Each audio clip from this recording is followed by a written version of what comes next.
देखना मजे आ जाएंगे। नमस्कार, मैं हूँ दीपक चौरसिया। भोपाल शाहपुरा लेक से इस खास कार्यक्रम में आपका स्वागत है। हम आज आपको अनोखे ढंग से दिखाने जा रहे हैं कि देश की जनता का मिजाज क्या है, कैसा है, और हम बात करेंगे 5 सवालों की। मेरे साथ 5 सवाल है, जिन 5 सवालों पर हम भोपाल का मिजाज जानना की कोशिश करेंगे। भोपाल के मिजाज जानने के पीछे हमारा कारण है देश का मिजाज जानना, क्योंकि भोपाल मध्य प्रदेश को कहा जाता है, मध्य प्रदेश देश का दिल है, और देश के दिल में क्या बसता है यही जानने की कोशिश कर रहे हैं हम भोपाल की शानदार जनता और भोपाल के नेताओं के सहारे। तो ये हमारी कोशिश होगी, लेकिन उससे पहले देख लेते हैं क्या कहता है टुनाइट विद दीपक चौरसिया में आज का हमारा पैकेज। आज की हमारी कहानी क्या कहती है, हमने आखिरकार क्यों इन 5 मुद्दों को चुना है, नेताओं के वादे क्या थे, नेताओं के इरादे क्या थे, 3 चरणों में बम्पर वोटिंग क्यों हुआ, किन कारणों से हुआ, और उनके पीछे अंततः किनको फायदा होने जा रहा है। इन्हीं सवालों के जवाब तलाशने की हम कोशिश करेंगे, और इन्हीं सवालों से जुड़ी हुई इस स्टोरी को आप देखिए। सबसे पहले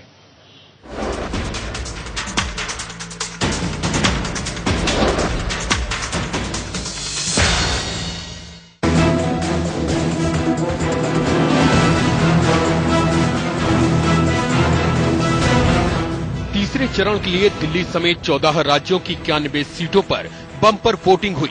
दिल्ली में तो 2009 का रिकॉर्ड भी टूट गया। बताया जा रहा है कि इस बार कई राज्यों में करीब 12% अधिक मतदान हुआ। जानकारों की माने तो इस बम्पर वोटिंग में अधिक योगदान युवा मतदाताओं का है। 2014 के मतदान में 10 करोड़ नए वोटर वोटिंग कर रहे हैं, तो युवा आखिर किसके मैनिफेस्टो को दमदार मानकर वोट कर रहे हैं? कांग्रेस पार्टी ने 10 करोड़ युवाओं को कौशल प्रशिक्षण उपलब्ध कराने और उन्हें अगले 5 साल में रोजगार के अवसर मुहैया कराने का वादा अपने घोषणा पत्र में किया है, तो वहीं बीजेपी ने अपने घोषणा पत्र में युवाओं को ट्रेनिंग, लोन और शिक्षा देकर दुनिया की सबसे बड़ी श्रम शक्ति बनाने की बात की है। इस चुनाव में दूसरा बड़ा मुद्दा भ्रष्टाचार का है, जिस पर नकेल कसने के लिए कांग्रेस ने अपने घोषणा पत्र में भ्रष्टाचार निरोधक बिल को जल्द से जल्द पारित कराने की बात की है। काला धन वापस लाने के लिए विशेष दूत की नियुक्ति का जिक्र भी किया है, जबकि बीजेपी ने अपने मैनिफेस्टो में ब्लैक मार्केटिंग रोकने के लिए स्पेशल कोर्ट बनाने, काला धन लाने के लिए टास्क फोर्स का गठन करने और करप्शन को रोकने के लिए ई गवर्नेंस पर जोर देने को कहा है। वहीं तीसरे बड़े मुद्दे महंगाई को घटाने का जिक्र भी दोनों ही पार्टियों ने किया है। तो अब सवाल ये है कि 10 करोड़ नए वोटर किसके साथ हैं? कहां से आएगा हर साल 1 करोड़ रोजगार? महंगाई कैसे काबू में आएगी? भ्रष्टाचार की नकेल कैसे कसेगी? आखिर इस बम्पर वोटिंग के पीछे कैसी लहर है? Bureau report, India news.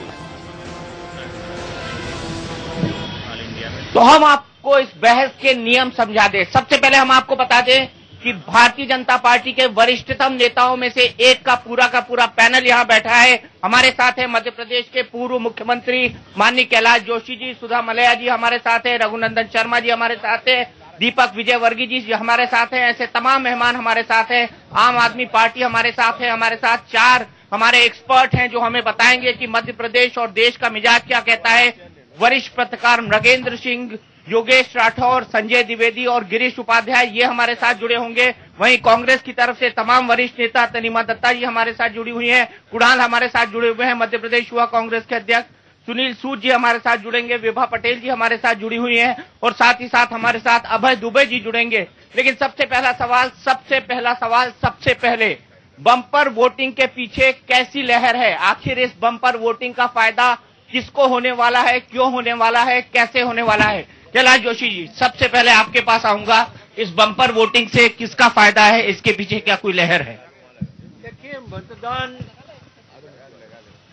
की संख्या में वृद्धि होने का कारण तो यह है कि इस बार मतदाताओं में जागृति आई है, युवा मतदाताओं की संख्या बढ़ी है, और इस सब का लाभ विशेषकर मध्य प्रदेश में भारतीय जनता पार्टी को ही मिलने वाला है। और पूरे देश में आप आकलन क्या करते हैं? पूरे देश का आकलन भी वही है, युवा सबदूर अधिक संख्या में बढ़े हैं। सुधा मलैया जी, आप क्या कहेंगे? मैं जोशी जी की बात से सहमत हूँ। युवाओं में जागृति आई है, महिलाओं में आई है, लेकिन ये बात इसलिए है कि युवा भी इस देश का जानता है। पूरे विश्व में सबसे ज्यादा युवा इस देश में है, और पूरे देश का युवा ये जानता है कि कौन उसकी उसको इस देश को मजबूत सरकार देने वाला है, कौन महंगाई कम करने वाला है, कौन भ्रष्टाचार कम करने वाला है, कौन सुशासन देने वाला है, और स्वराज्य हमें मिला लेकिन स्वराज कौन देने वाला है। तो इस बात से बहुत अंतर, आज युवा वर्ग में ये बात बहुत अच्छे से बैठ गई है कि हमें गुड गवर्नेंस युवाओं के सवाल पर आऊंगा, पर मैं यहाँ पर किसी लहर को ढूंढने की कोशिश कर रहा हूँ। लहर क्या है? मोदी जी की लहर है। लहर क्या कोई है? रघुनंदन शर्मा लहर है, निश्चित रूप से मोदी जी की लहर है। रघुनंदन शर्मा जी, देखिए, देश की जनता जब ये तय कर लेती है कि परिवर्तन करना है और किसी को जिताना है, तो वो लहर भी बनती है और लहर आंधी का रूप ले लेती है। अभी नरेंद्र मोदी और भारतीय जनता पार्टी के पक्ष में लहर प्रारंभ हुई थी और आंधी का रूप ले चुकी है, और इसी कारण से मतदान का प्रतिशत सर्वत्र बढ़ रहा है और अगले चरणों में यह मतदान का प्रतिशत और अधिक बढ़ेगा। दीपक भाई,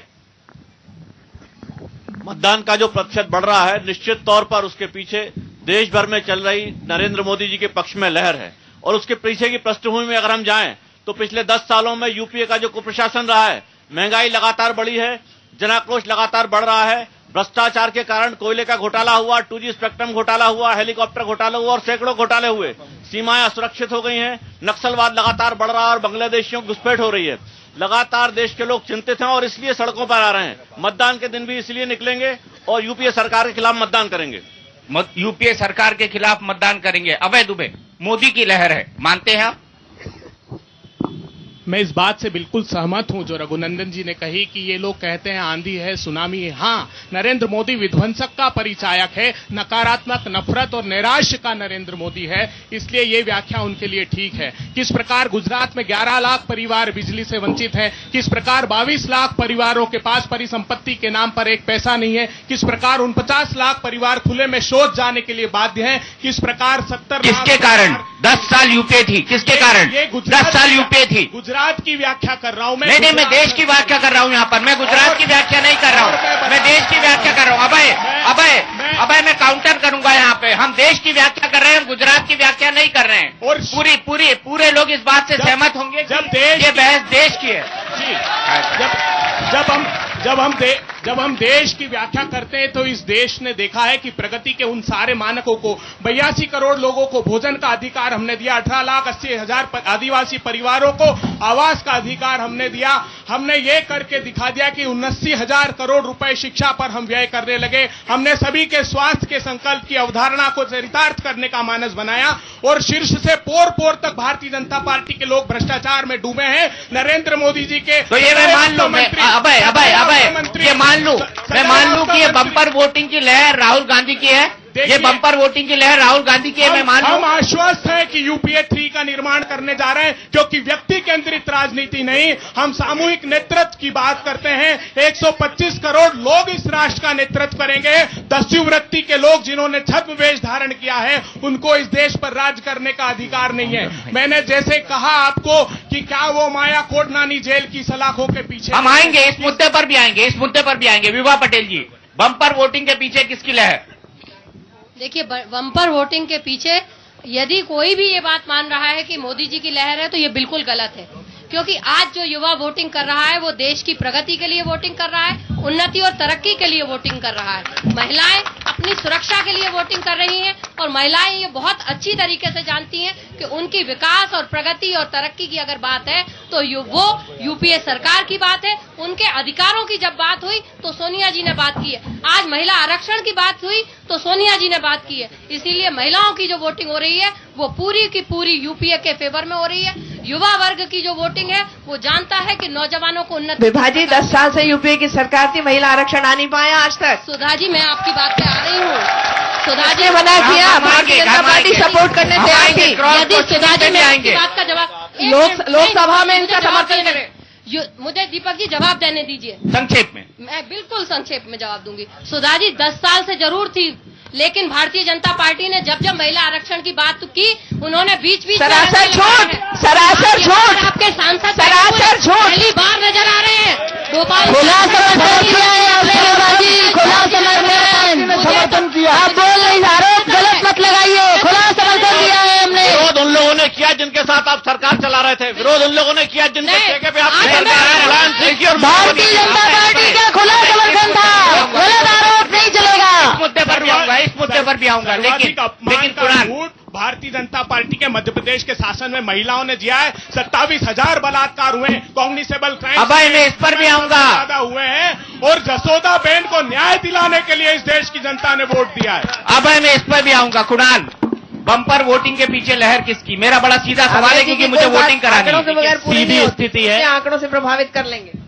इस मध्य प्रदेश की बात करूं तो जिस प्रकार से व्यापम का मैं देश की बात कर रहा हूं, देश की बात, देश में सीधी स्थिति मध्य प्रदेश के ऊपर देश पे बात नहीं, राहुल जी के लिए लहर है पूरी तरीके से। और जिस प्रकार से यहाँ पे यूपीए ने पूरे देश में एक शासन दिया है, जिस प्रकार से लोगों को रोजगार का दिया है, जिस प्रकार से नरेगा जैसी व्यवस्था दी है, जिस प्रकार से यहाँ पे भोजन का अधिकार दिया है, महिलाओं के लिए सुरक्षा का अधिकार दिया है, पेंशन का भी अधिकार कांग्रेस पार्टी देने जा रही है, शिक्षा का अधिकार देने जा रही है। और जिस प्रकार से अधिकार 60 साल में इस देश में जहां सुई नहीं बनती थी, वो देश आज चांद तक पहुंचने लग गया है। और यही देश की बात है कि हर तरफ तरक्की इस देश ने करी है। जिस कंप्यूटर क्रांति का आप लोगों ने ऑपरेशन मून अटल बिहारी वाजपेयी का था, मैं बता ऑपरेशन मून की जो शुरुआत थी,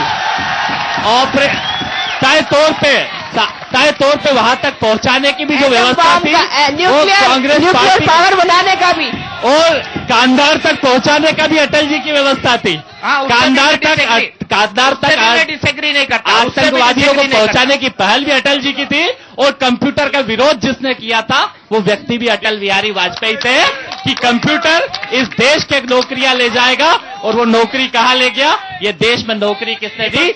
हम एक्सपर्ट्स के पास चलते हैं अपने, उससे पहले आम आदमी पार्टी के पास जाए। आम आदमी पार्टी, आप में से आप बताइए कि आखिरकार इस बम्पर वोटिंग के पीछे लहर किसकी है? देखिए, जहां तक बम्पर वोटिंग का आप बात कह रहे हैं, पहले की कंडीशन और अभी की कंडीशन में लोग इतने अवेयर और इतने जल्दी घर से नहीं निकला करते थे। एक बम्पर वोटिंग या वोटिंग बढ़ने का सबसे बड़ा कारण यह है। दूसरी बात, जहां तक आप बात करते हैं लहर की, तो लहर का भी अंदाजा देखिए। आपको कोई ऐसा शहर, ऐसी कोई जगह या ऐसी कोई सोशल नेटवर्किंग साइट नहीं मिलेगी जहां पर बीजेपी ने अपना पैसा खर्च कर नरेंद्र मोदी जी को हाईलाइट ना किया हो। लहर का मेजर कारण चाटा खाते हैं पैसा खर्च कर। आपके केजरीवाल चाटा खाते हैं। आपको सवाल पे भी आता हूँ, आपको सवाल पे कितने पैसे देते हैं आप आम आदमी के? आम आदमी के आदमी को कितना पैसा देते हैं एक चाटे का? बताइए, आपके लोग आपके आदमियों को क्यों चाटा मार रहे हैं? केजरीवाल को क्यों चाटा मार रहे हैं? कितना पैसा चाटा खाने का केजरीवाल ने? बीजेपी वाले चाटे कभी नहीं खाए होंगे। कितना पैसा कमाया आपके आम आदमी ने चाटा खा के? वो बताइए, चाटे की तो बात कीजिए। क्यों चाटे मार रहे हैं लोग आपको? इसकी बात कीजिए जरा, बताइए क्यों चाटे मार रहे हैं हम लोग आपको? आपके आम आदमी, आपके पार्टी के लोग चाटे मार रहे हैं। जो 500 रुपए आपको देते हैं वही चाटे मार रहे हैं। ऐसा क्यों हो रहा है देश में? देखिए, इससे जो केजरीवाल जी ने साजिश का असर कहा था, वो साफ दिखाई भी दे रहा है। शायद हो सकता है यहाँ आदमी का इसीलिए केजरीवाल जी उस ऑटो वाले से घर में मिलने गए। भैया मुझसे मिल लो एक बार, मुझसे मिल लो एक बार और ये बता दो कि मुझको चाटा क्यों मारा। गांधीवाद इसी को कहते हैं। अगर आपके साथ किसी ने कुछ कहा चाटे का 85 लाख और बात पूछिए। हेलो, अगर ऐसी बात नहीं है तो एक बात बताइए, आप फर्जी आम आदमियों को जो टोपी लगा है, केजरीवाल जी और आम आदमी के किसी भी नेता को आप कहीं भी मिल सकते हैं, देख सकते हैं। ये इतने सुप्रीम क्वालिटी या वीआईपी कल्चर क्यों है इन नेताओं को? जो विधायक है बिल्लू, आपका जो विधायक है बिल्लू, वो क्यों आरोप लगाता है कि केजरीवाल मुझसे बात नहीं करते? जरा बिल्ली का भी जवाब दीजिए। आपका आम आदमी पार्टी का विधायक है, वो को डाइवर्ट ना करें, बात लहर की हो रही है, डाइवर्ट हो सिर्फ आम आदमी की बात करें। बात अभी लहर की हो रही है, बताइए जरा, बात लहर की हो रही है। मेरा बड़ा सीधा सवाल, इस बम्पर वोटिंग से क्या किसी लहर का पता लगता है? आप खुद सेफोलॉजिस्ट है, आपका विश्लेषण क्या है? देखिए इसको बात अभी लहर की हो रही है, बताइए जरा, बात लहर की हो रही है। मेरा बड़ा सीधा सवाल, इस बम्पर वोटिंग से क्या किसी लहर का पता लगता है? आप खुद सेफोलॉजिस्ट है, आपका विश्लेषण क्या है? देखिए इसको दीपक, लहर जो है वो चुनाव के एंटरटेनमेंट का सबसे बड़ा फैक्टर है। और लहर के मामले में एक बात आप समझिए कि लहर के बारे में सर्वाधिक बात होती है चुनाव के समय, और लहर का निर्धारण होता है चुनाव के परिणाम के बाद। थोड़ा पास ले लीजिए माइक, थोड़ा पास जी। तो जैसा मैंने कहा कि जो लहर है वो चुनाव के एंटरटेनमेंट का एक पार्ट है, जिसके बारे में बातें होती हैं चुनाव के समय और जिसका फैसला होता है चुनाव के परिणाम के बाद। तो ये पूरी लहर को या ये जो बम्पर वोटिंग की जो आपने बात की, इसको हमको किसी एक राज्य विशेष ना समझ के अखिल भारतीय स्तर पर अलग अलग हमारे जो कल्चरल जोन है और राज्य के भीतर जो अलग अलग लोकसभा है उनके क्लस्टर के हिसाब से समझना ज्यादा उपयोगी होगा। इसलिए उसका कोई एक अखिल भारतीय कारण ना होके क्षेत्रीय कारण है। क्षेत्रीय कारण है, आप ये मानते हैं क्षेत्रीय कारण है। तो चलिए पहले 3 दौर की वोटिंग के आधार पर ये पता कर लेते हैं कि भोपाल की जनता क्या सोचती है और एक अंदाजा लगाने की कोशिश करते हैं। मेरा पहला सवाल मैं वोट के लिए डाल रहा हूं तमाम लोगों के सामने जो हमारे आमंत्रित मेहमान हैं, और मेरा पहला सवाल है कि क्या बम्पर वोटिंग के पीछे मोदी की लहर है? जो मानते हैं वो कृपया अपने हाथ ऊंचे कर दें।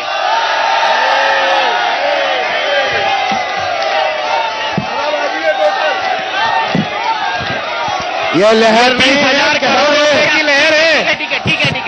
क्या मोदी की लहर नहीं है, हवाबाजी है। कौन लोग हैं जो ये मानते हैं कि इस बम्पर वोटिंग के पीछे राहुल गांधी और कांग्रेस की लहर है? यस।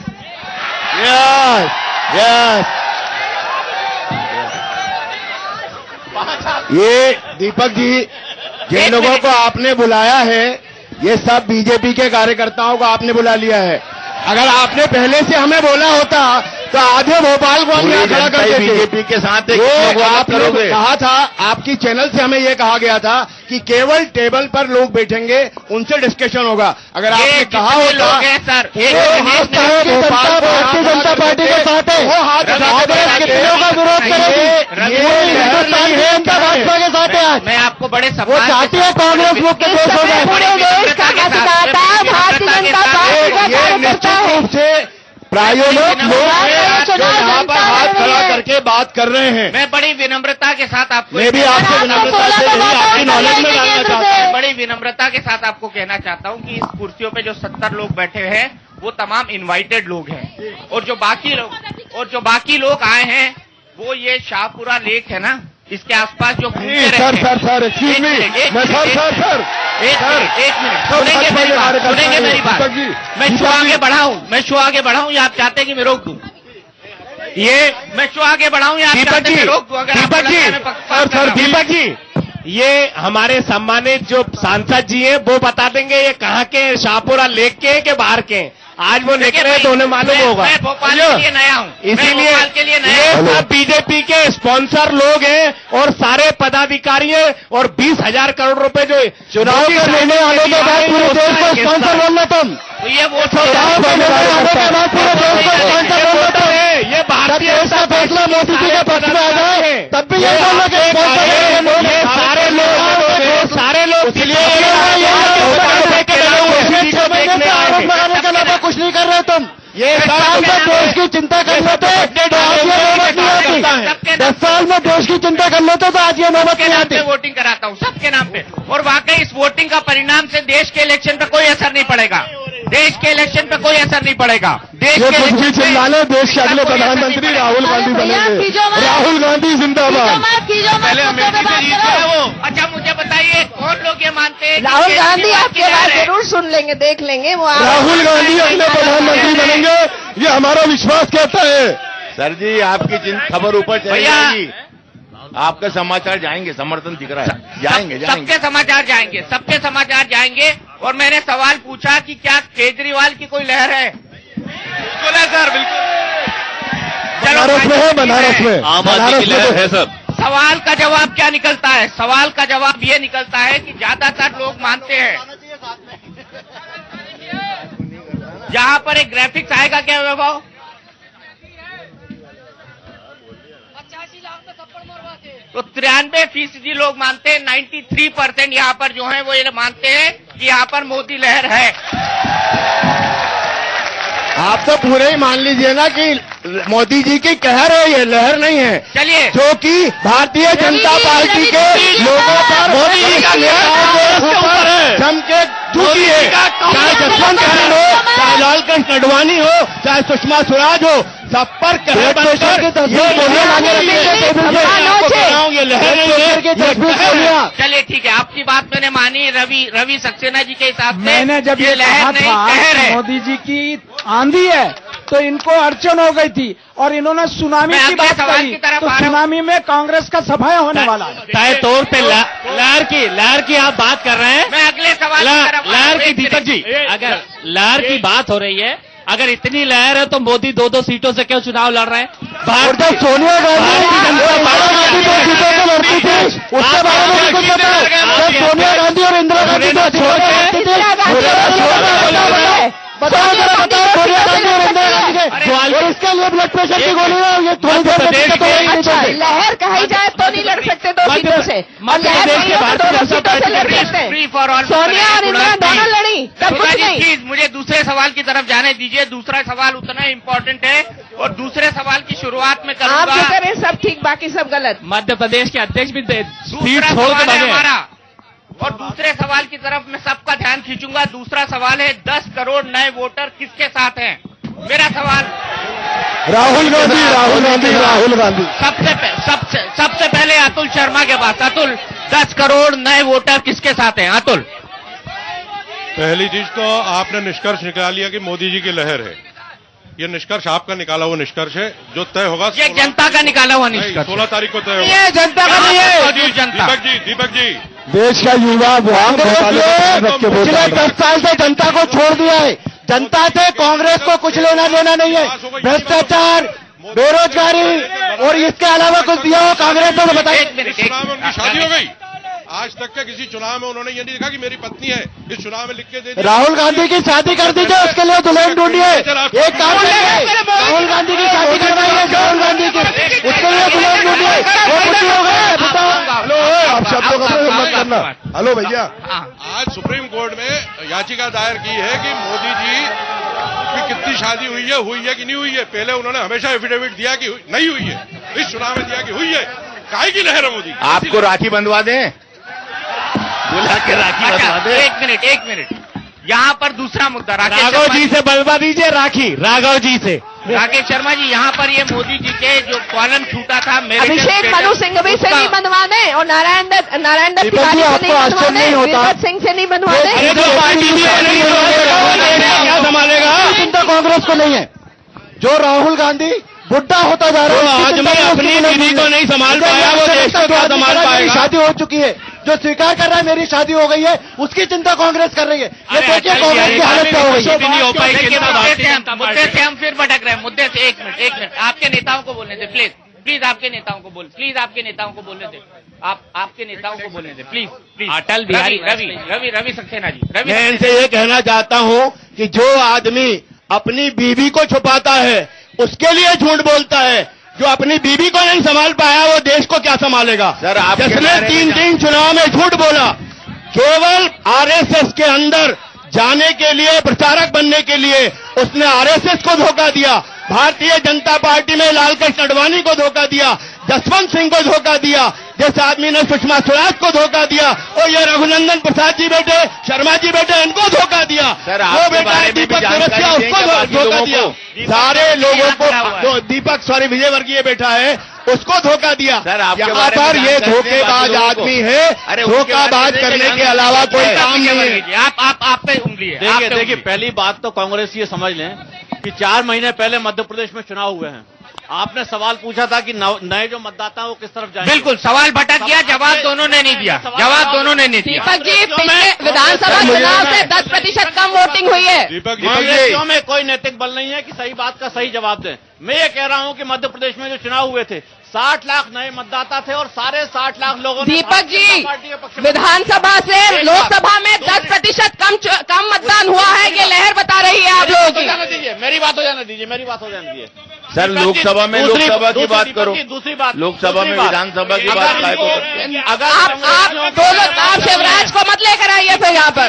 कौन अपनी बीवी के साथ चाय पी रहा है? फिर मोदी की बात करो तो फिर हम बात करेंगे। आप क्यों शिवराज का गाना गाते हो? आपने ब्लड प्रेशर की गोली ले ली है ना? आपने ले ली ना, आप तो लेके आए हो ना। चलिए, व्यक्तिगत आप जब मुझसे हारते हो आप यही बात कहते हो। रवि सक्सेना जी, कुणा कुणाल, हम युवाओं की बात कर रहे हैं, आपको क्या लगता है ये युवा मतदाता किस तरफ जाएगा जो 10 करोड़? देखिए, युवा मतदाता तय तौर पे कांग्रेस की तरफ जाएगा, क्योंकि जिस प्रकार के घोषणा पत्र में युवाओं के लिए रोजगार की बात हुई है, जिस प्रकार से युवाओं के लिए रोजगार का सबसे महत्वपूर्ण मुद्दा होता है, और कांग्रेस जिस प्रकार से विकास की बातें करती है, भारतीय जनता पार्टी ने हमेशा विकास विरोधी काम यही तो दिक्कत है, जब इस देश में केवल बातें ही तो कर रही है। 60 साल से बातें कर रही है कांग्रेस, 10 साल से बातें कर रही है कांग्रेस, और सिर्फ बातें कर रही है कांग्रेस। कुछ नहीं कर पाए, अब विरोध करने वाले यही लोग थे। One by one. और मध्य प्रदेश में तो व्यापम जैसा महाभ्रष्टाचार, और आज के दिन ये युवा कॉन्ट्रैक्ट संजीव सक्सेना कौन है जरा बताइए आप? संजीव सक्सेना को किसने वोट दिया था? तो इतना बड़ा संजीव सक्सेना को किसने वोट दिया था? संजीव सक्सेना का बताइए, शर्मा को बता दो भैया। उसके बाद कहता है, आपका इतने साल का अनुभव है, आप बताइए ये युवा मतदाता की जो फौज है ये इस बार डिसाइड करेगी कि दिल्ली की गद्दी पर कौन बैठेगा, नरेंद्र मोदी जी, राहुल गांधी जी, चाहे कोई और। आपको क्या लगता है कि ये 10 करोड़ युवा मतदाता किसकी तरफ आकर्षित होता दिखाई? देखिए, जहां तक युवा मतदाताओं का सवाल है, कांग्रेस के शासन को 65 साल हो गए भारत में। 65 साल में युवाओं को कितना काम मिला? आज चुनाव में वो आश्वासन, देखिए, कृपया कैलाश जी को बोलने दीजिए, कृपया प्लीज। कम से कम ध्यान रखो किसी बात का, ये नहीं चलेगा, ये तो बीच में बोलना ठीक नहीं है। जवाब देना आप बाद में, क्या करिए? बोलिए खिलाड़ी। और इसलिए 65 साल में बेरोजगारी किसने पैदा की? शासन उन्हीं का रहा। आज जब युवा मतदाता बड़ी संख्या में देश में आ गए, जो दुनिया में सबसे ज्यादा जिनका प्रतिशत है, उनको आप आश्वासन दे रहे हैं हम सबको काम देंगे। तो 65 वर्ष में किसने रोका था आपको? क्यों नहीं काम आपने दिया? महंगाई किसने बढ़ाई? भ्रष्टाचार किसने बढ़ाया? और इनका उत्तर इस चुनाव में युवा मतदाता देने वाला है, और उसके आधार पर कांग्रेस की सरकार इस बार देश से समाप्त होने वाली। दीपक जी, ये तो दीपक जी होने वाला है। ये तो टीवी चैनल पर 1 करोड़ रुपए में टिकट बेच रहे थे लोकसभा के। आपको शायद मालूम नहीं है, ये जो कैलाश जोशी साहब बैठे हैं, इनकी भोपाल में सीडी रिलीज हुई है 1 करोड़ रुपए में। जब कांग्रेस के प्रदेश अध्यक्ष अरुण यादव जी इस बात को मान नहीं सकते कि जोशी जी ऐसा नहीं कर सकते। क्या बात कर रहे हैं? 10 साल में क्या किया? हम ये पूछना चाहते हैं, 10 साल से कांग्रेस का एकमात्र विधायक है भोपाल से आरिफ अकील, इसीलिए कांग्रेस से नाराज हुआ कि कांग्रेस ने कैलाश जोशी पर झूठा आरोप लगाया। एकमात्र वकील है, एकमात्र विधायक है आरिफ अकील, वो सिर्फ कांग्रेस से इसलिए नाराज है कि कांग्रेस ने माननीय कैलाश जोशी अपना रघुनंदन जी को मना लो, एक दिन भी प्रचार करने नहीं निकला। कैलाश जी को मना लो, वकील एक दिन नहीं निकला प्रचार करने। बाबूलाल गौर साहब को, बाबूलाल गौर साहब को मना लो, कैलाश जी को मना लो, बाबूलाल गौर साहब को मना लो, करुणाराय सिंह को मना लो। डेफिनेटली यहाँ पर आप देख लीजिए कि जो हम उदाहरण पेश कर रहे हैं, आज यहाँ पर बुजुर्ग लोग तय कर रहे हैं कि युवा मतदाता किधर जाएगा, और आज हमारी आम आदमी पार्टी जो बैठी हुई, हम सब युवा बैठे हुए हैं। तो अब देखना ये होगा कि बुजुर्ग तय करेंगे युवा आएंगे कि नहीं आएंगे। दोनों पार्टियों में बुजुर्ग बिल्कुल अपना, और ये बुजुर्गों की इज्जत रही नहीं। पार्टी ये दीपक जी ने सही कहा है कि शाहपुरा क्षेत्र के ये मध्य विधानसभा के पूर्व विधायक के वो आ गए लक्षण, ये सही कहा है। वही लोग, ये युवक हमारे साथ ही है, पार्टी युवा चला रहे हैं, चाहे अरविंद जी हो, चाहे कुमार विश्वास हो, चाहे साइजा इल्मी हो, सभी युवा है। आपकी पार्टी बुजुर्गों की पार्टी है, इसमें कोई दो राय नहीं है। नहीं, बुजुर्गों की इज्जत भी नहीं है। आप कैंडिडेट्स की एवरेज निकलवा लीजिए, आपके सारे बुजुर्ग ही निकलेंगे। रवि सक्सेना जी ने एक आरोप दोनों पार्टियों को बोल रहा हूँ। देखिए, जो आरोप मुझ पर अभी लगाया गया है, इसकी जांच चुनाव आयोग कर चुका है। सीडी में हमने देख लिया वो तो। अरे सीडी में होगा, इसका फैसला तो चुनाव आयोग ने किया है ना। आप झूठे सीडी बनवा लाए, उसका क्या मतलब है? चुनाव झूठी है तो जिसमें डालो ना, 1 करोड़ रुपए की डिमांड होती है आपके यहाँ से, तो कोर्ट में करो। और अभी आप स्वयं पकड़ाए हो, कहते हुए कि आपने 1 करोड़ रुपए ले आओ और टिकट ले जाओ। प्लीज सुन लीजिए दीपक जी, प्लीज सुन लीजिए, प्लीज सुन लीजिए, प्लीज सुन लीजिए। दीपक जी, दीपक जी मुझे आपत्ति है, सुन तो लीजिए, आपत्ति है इस प्रकार की भाषा और आरोप भी वयोवृद्ध नेता जिनकी कांग्रेसी भी कसम खाते हैं उनके ऊपर ऐसे छोचले और मजाक किए जा रहे हैं, मुझे आपत्ति। यही हम कह रहे हैं कि जो कसम खाते हैं आप लीजिए, आपत्ति है इस प्रकार की भाषा और आरोप भी वयोवृद्ध नेता जिनकी कांग्रेसी भी कसम खाते हैं उनके ऊपर ऐसे छोचले और मजाक किए जा रहे हैं, मुझे आपत्ति। यही हम कह रहे हैं कि जो कसम खाते हैं आप लोग इन्हीं ने इनके संज्ञान में था भारतीय जनता पार्टी में पैसे लेके टिकट जा रहे हैं। ये हमारे द्वारा बनाई गई सीडी नहीं थी, सम्मान पर दिखाई गई, वो उन्होंने बोला है चैनल में। रवि जी प्लीज, रवि जी आरोप न लगाएं और दीपक जी आग्रह है कि मुद्दों पे बात करें। मुद्दों पर ही बात करो, अगर आरोप लगाए तो मैं कुछ नहीं कर सकता। मुद्दों से आप ही दोनों पार्टियां डिबेट कर रहे हैं, जब आप लोगों की घर की पार्टियां हैं, दोनों आपस में बातें छोड़ रहे हैं टॉपिक। झुग्गी माफिया कहलाते हैं पीसी शर्मा, पूछ लीजिए भोपाल के आम आदमी से, झुग्गी माफिया है कि नहीं पीसी शर्मा? बीजेपी की इतनी लहर है तो बीजेपी में डर क्यों रही है? झुग्गी माफिया है कि नहीं पीसी शर्मा? आपकी पार्टी में भी माफिया ही आए कांग्रेस से। देखिए संजय पाठक आपकी पार्टी में आए, वो भी भू माफिया ही है। के नागरिक है, उन पर सूर्यवंशी कौन है? आरोप लगाइए। दिलीप सूर्यवंशी जी कौन है बता सकते हैं? प्रवक्ताओं को समझाइए किसका अपमान होता है और किसका सम्मान होता है। जरा अपने प्रवक्ता को समझाइए। कैलाश जोशी जैसे व्यक्ति पे आरोप लगा रहे हैं, वो शर्म नहीं आ रही है? कैलाश जोशी जी पे आरोप नहीं लगा रहे, कैलाश जोशी जी आहत है, उन्हें ये मालूम है कि बीजेपी में पैसे लेके टिकट दिए जा रहे हैं, आप एक बात कई बार बोल चुके हैं। देखिए आप एक बात कई बार बोल चुके हैं और कैलाश जोशी जैसे वयोवृद्ध नेता जवाब देना चाहते हैं। दीपक जी आप इतना सम्मान रखिए, कृपया इतना सम्मान रखिए। दीपक जी कृपया इतना सम्मान रखिए। मेरा ये कहना है कि इस मामले की जांच चुनाव आयोग कर चुका है और चुनाव आयोग ने उसमें अपराध का संज्ञान लेने के बाद ये कहा है कि इसमें कोई सच्चाई नहीं है। और इसलिए अगर इनकी हिम्मत हो तो कल आरोप लगा के देखें, परसों न्यायालय में खड़ा कर दिया जाएगा इनको। जबरदस्ती की बातें करते हैं। चलिए ये मुद्दा खत्म हुआ, मैं सीधे चलता हूं संजय द्विवेदी जी के पास। संजय द्विवेदी 10 करोड़ युवा मतदाता किस तरह? देखिए जो युवा होता है वो स्वभाव से व्यवस्था का विरोधी होता है और परिवर्तन चाहता है। और दूसरी जो बात है कि सोशल मीडिया पर नौजवान बहुत एक्टिव हैं और नरेंद्र मोदी ने इस बात को बहुत पहले पहचान लिया था, शायद 10 साल पहले, और इसके नाते सोशल मीडिया पर जिस तरह से उनकी गतिविधियां चली उसके नाते बड़ी संख्या में जो नया मतदाता है उसने जो है एक तरह से परिवर्तन और बदलाव के पक्ष में मतदान करने का वो किया है। अब ये किस क्षेत्र में किसे मिलेगा ये तो नहीं कह सकते, पर ये वोट जो है परिवर्तन के लिए है। परिवर्तन के लिए ये वोट है, परिवर्तन के लिए। युवाओं के संदर्भित विषय पर मैं आखिरी वक्तव्य देना चाहता हूं। बोलिए कि क्यों युवा राहुल जी के साथ हैं। हमने आप देखिए कि 2% की दर से अनएम्प्लॉयमेंट गिरा है यूपीए की सरकार में, जो एनडीए की सरकार में 0.77 था। मेरा अगला सवाल यही है, मेरा अगला सवाल यही है। अब पूरा मौका दूंगा बोलने का। दीपक जी करोड़ लोगों को, दीपक जी पहला प्रधानमंत्री देश का ऐसा हुआ जिसने कहा कि मुझे माफ करो, मैं युवाओं को रोजगार नहीं दे पाया। प्रधानमंत्री हिंदुस्तान में रोजगार नहीं दे पाया। 1 करोड़ का बात था, 6 लाख केवल। मेरा अगला सवाल यही है। मध्य प्रदेश में तो बेच ही खाए हैं। मेरा अगला सवाल यही है, तो बेच खाए। मैं ये बताना मेरा अगला सवाल यही है। अरे सर ये आम सभा थोड़ी हो रही है कि क्यों कहीं की सभाओं में जाके बोल लेना, तर्कों के साथ बात करो ना। गुजरात मध्य प्रदेश में जो बेचे गए। कुणाल, गुजरात में क्यों 8,978 विद्यार्थी आगे गुजरात पे, मध्य प्रदेश में चलिए मानी मैंने आपकी बात, मानी मैंने आपकी बात। और मेरा अगला सवाल जैसा घोटाला होने को जगह नहीं मिल रही। क्या 10 करोड़ नए वोटर किसके साथ हैं? क्या मोदी के कितने लोग मानते हैं राहुल गांधी? कितने लोग मानते हैं कांग्रेस के साथ हैं? और कितने लोग मानते हैं आम आदमी पार्टी के साथ हैं? आम आदमी पार्टी को भी समर्थन है यहाँ पर, आप ये कांग्रेस के लोग आम आदमी पार्टी का समर्थन कर रहे हैं।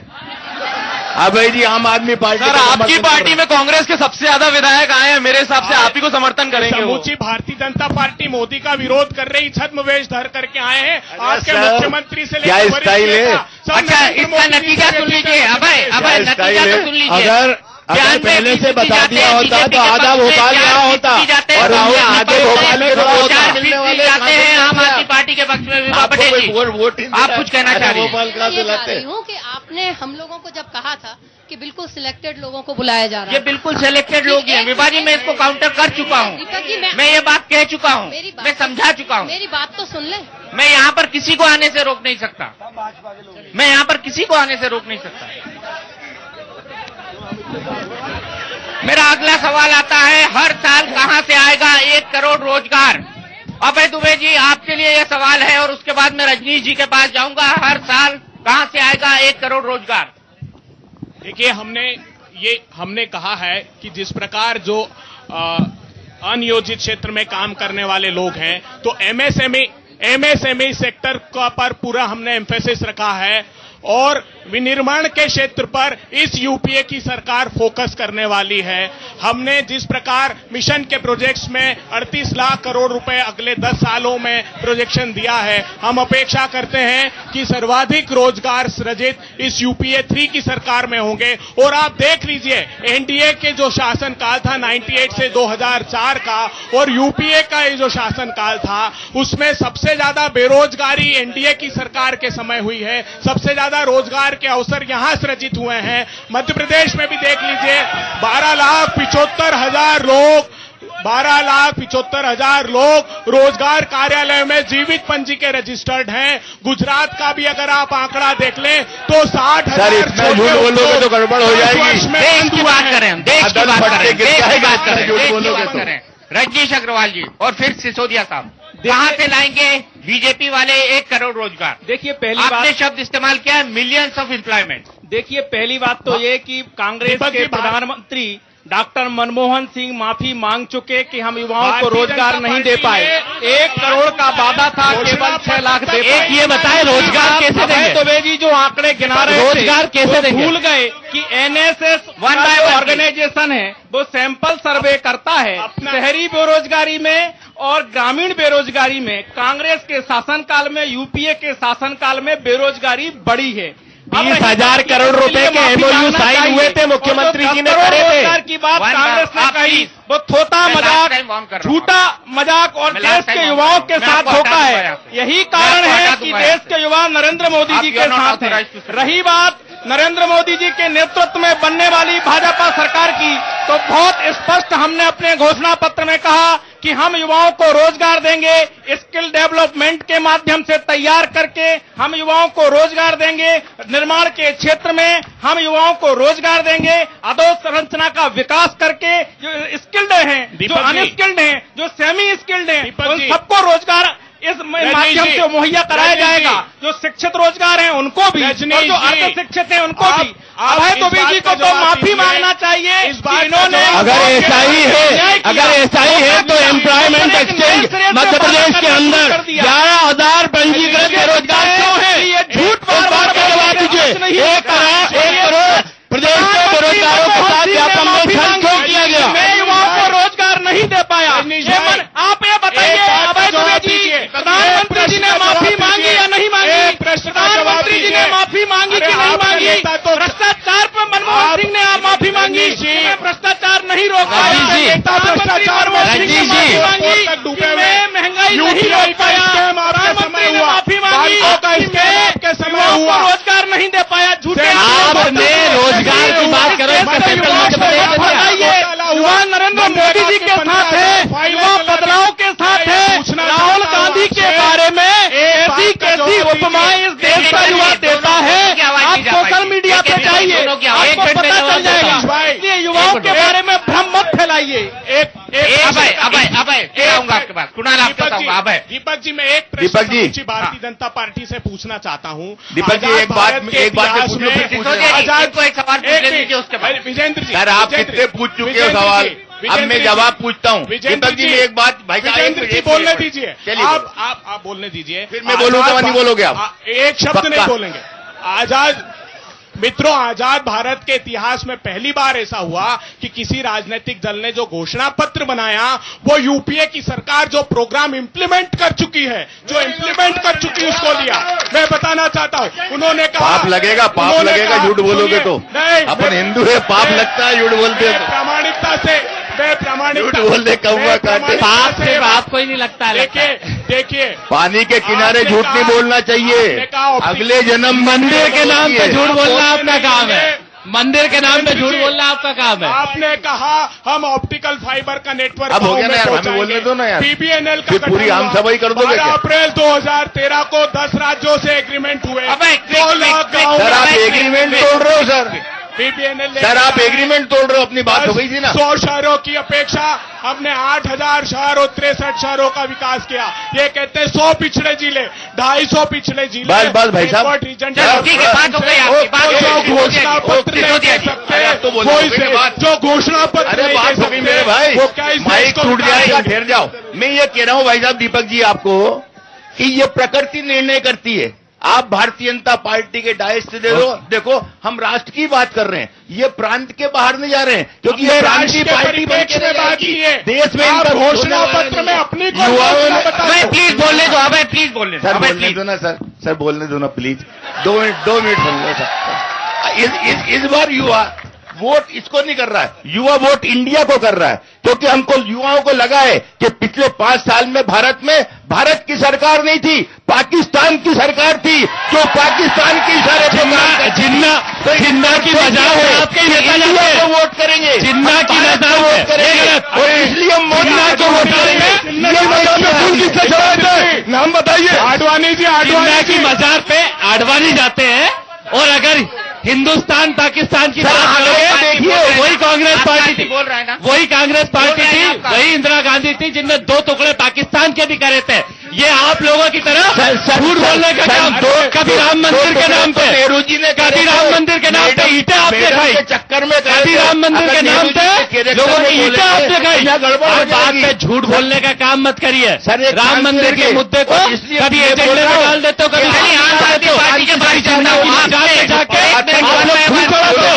आतंकवादियों को अंदर छोड़ के आते हो।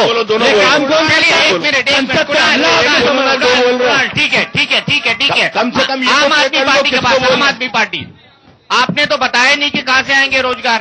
आप तो कहते हैं भ्रष्टाचार कम हो जाएगा, रोजगार आ जाएगा। सर मैं चाहूंगा भ्रष्टाचार कम होगा तो रोजगार कम हो जाएगा। सर मैनिफेस्टो पढ़िए आप, स्मॉल ऑनेस्ट इंटरप्राइजेस को प्रमोट करना, स्मॉल स्केल इंडस्ट्रीज को प्रमोट करना। अरे लोग ही खड़े नहीं, तो सरकार कहां से बनेगी सर? उसके लोग खड़े करना पड़ेगा। आप बोले तो हम नहीं बोले थे, हम कैंडिडेट ही नहीं इतने।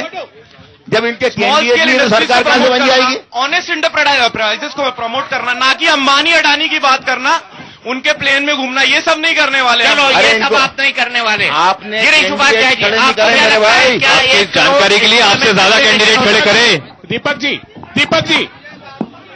जी मुझे देखिए, इसमें हमको ये समझना होगा कि पिछले कुछ सालों में गवर्नमेंट सेक्टर में जॉब अब नहीं बचे, वो कम से कम होते जा रहे हैं। तो जब जो भी सरकार आएगी उसको प्राइवेट सेक्टर को बढ़ावा देना होगा, और प्राइवेट सेक्टर में खासतौर से सर्विस सेक्टर, इंफ्रास्ट्रक्चर, मैन्युफैक्चरिंग और इससे भी बढ़कर एग्रीकल्चर सेक्टर में जॉब लेना होंगे। और मेरा उसमें मानना है कि जब तक हम मनरेगा जैसी योजनाओं का सार्थक इस्तेमाल नहीं करेंगे तब तक वहां पैसे का रिसाव होता रहेगा। तो मनरेगा को बदले हुए स्वरूप में हम रोजगार लेके अब जोड़ सकते हैं। मनरेगा के बदले हुए स्वरूप पे तो अब वक्त है जनता से खुलकर। फिर मैं जाऊंगा अपने चौथे और 5वें सवाल पे।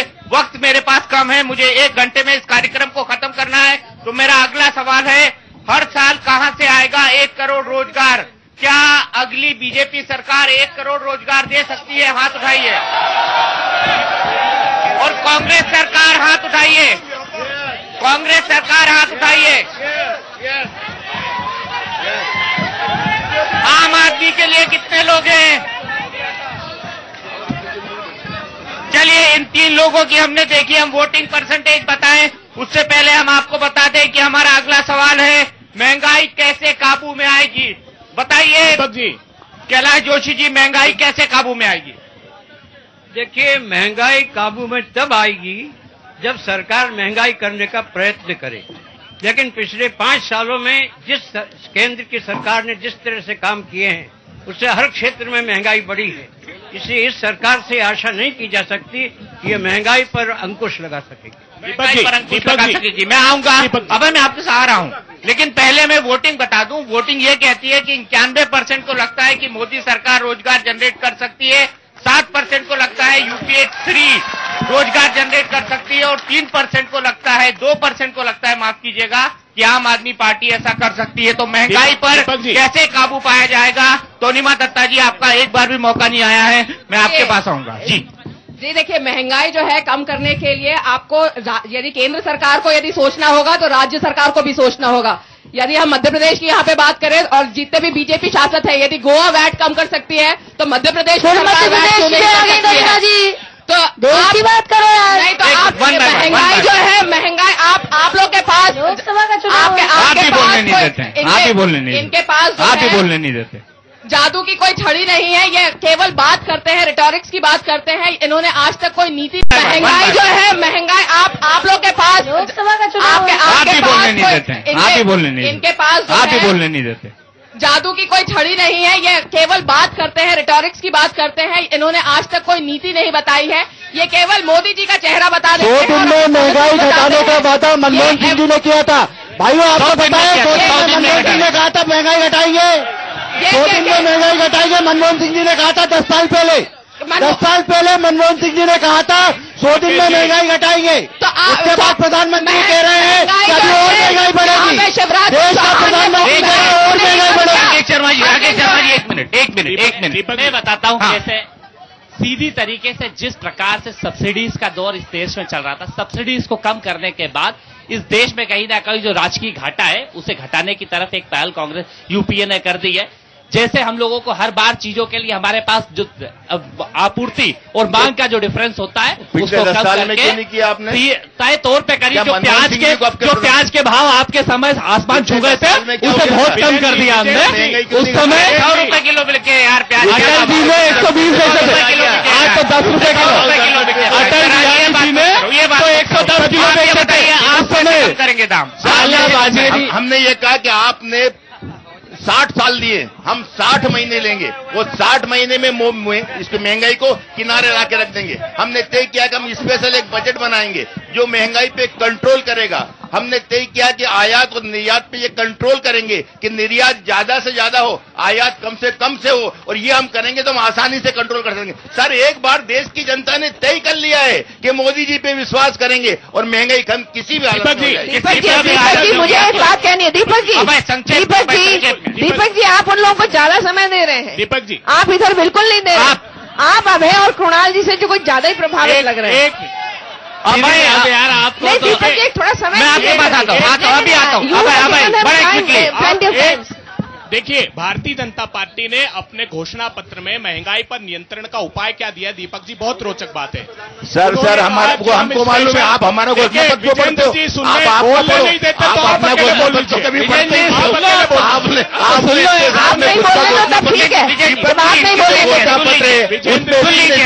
बदला और हर हम आपका घोषणा पत्र नहीं पढ़ेंगे तो उसकी कमियां कैसे बताएंगे? कम से कम विजेंद्र जी, आप तो सीनियर आदमी है, कम से कम आप तो समझ के बात किया करो। ये कांग्रेस के प्रवक्ताओं के साथ दिक्कत ये है, ये भाजपा के बारे में ज्यादा चिंतन कर रहे हैं। लेकिन ये जो जगह खाली है, कभी भी कोई भी आ सकता है यहाँ, ये आने वाले हैं, वो जगह इनके लिए खाली होगी, कुर्सी लगेगी इनके लिए। आखिरी सवाल में सुधा जी आप ही के पास आ रहा हूँ। मुझे महंगाई कम कैसे होगी ये बताना है। अब आप ये बात करेंगे, सिर्फ इंटरप्ट करें। मैं बता रही हूँ, महंगाई कम ऐसे होगी। रवि भाई, भारतीय जनता पार्टी ने नरेंद्र मोदी जी ने ये वादा किया है कि हम उत्पादन बढ़ाएंगे। सबसे ज्यादा टाइम हम उत्पादन बढ़ाएंगे और हम अपने देश के युवाओं को रोजगार देंगे। जब उत्पादन बढ़ेगा, हमारी इंडस्ट्रीज और बढ़ेंगी, स्मॉल स्केल इंडस्ट्रीज बढ़ेंगी, देश के कुटीर उद्योग और अधिक पनपेंगे, तब हमारे युवाओं को रोजगार मिलेगा। जब हम 100 सैटेलाइट से शहर बनाएंगे, उन शहरों का इंफ्रास्ट्रक्चर बनेगा, उसमें हर प्रकार का रोजगार सृजित होगा, तब हमारे युवाओं को रोजगार मिलेगा। जब हम रेलवे यूनिवर्सिटी बनाएंगे और रेलवे का पूरे देश में और ज्यादा से ज्यादा हम उसमें रोजगार भी देंगे, उनको ट्रेन करेंगे, हम उसके लिए उसमें करेंगे। फोरेंसिक साइंस की जो यूनिवर्सिटी बनी है, उसमें भी हम इस प्रकार के और जब आयात और निर्यात की जो बात कही, देखिए महंगाई इसलिए बढ़ी है, महंगाई इसलिए बढ़ी है क्योंकि भ्रष्टाचार हुआ है। अगर भ्रष्टाचार का होगा तो महंगाई कम होगी। मानी मैंने आपकी बात, मानी मैंने आपकी बात। मैं चलूंगा यहाँ पर मृगेंद्र सिंह जी के पास। मृगेंद्र सिंह जी, क्या कोई इस महंगाई को कम कर सकता है? देखिए, महंगाई कम हो सकती है, लेकिन जरूरत है उसके लिए दृढ़ इच्छा शक्ति और उसके साथ ही उत्पादन बढ़ाने और आयात और निर्यात का संतुलन बनाना होगा। और कृषि के क्षेत्र में जब तक सब्सिडी नहीं बढ़ाई जाएगी, महंगाई पर रोक नहीं लगाई जा सकती। ये महंगाई पर रोक लगाने के लिए सबसे पहली बात दृढ़ इच्छा शक्ति और इसके अलावा आयात निर्यात के बीच संतुलन बनाना होगा। और कृषि के क्षेत्र में जो सब्सिडी थी और धीरे धीरे समाप्त की जा रही, वो सब्सिडी अगर समाप्त कर दी गई तो महंगाई और बढ़ेगी। जरूरत है कृषि की क्षेत्र को सब्सिडी देकर उसे और आगे बढ़ाने की। अगर कृषि क्षेत्र में उत्पादन नहीं बढ़ा तो महंगाई और बढ़ेगी। महंगाई और बढ़ेगी, महंगाई और बढ़ेगी। मैं क्लोजिंग कमेंट की तरफ जाऊंगा, लेकिन सबसे पहले इस सवाल पर वोटिंग ले लूं। और ये हमारा आखिरी सवाल है आज का, और हमारे आखिरी सवाल पर वोटिंग के लिए फिर मैं चाहूंगा कि जनता हाथ उठाए कि क्या बीजेपी की सरकार अगर आती है तो क्या वो महंगाई कम कर पाएगी, और क्या अगर कांग्रेस की सरकार आती है तो वो महंगाई कम कर पाएगी यूपीए की। तीसरा सवाल आम आदमी पार्टी के लिए, हालांकि उसकी संभावनाएं बेहद कम है, क्या ऐसा हो पाएगा?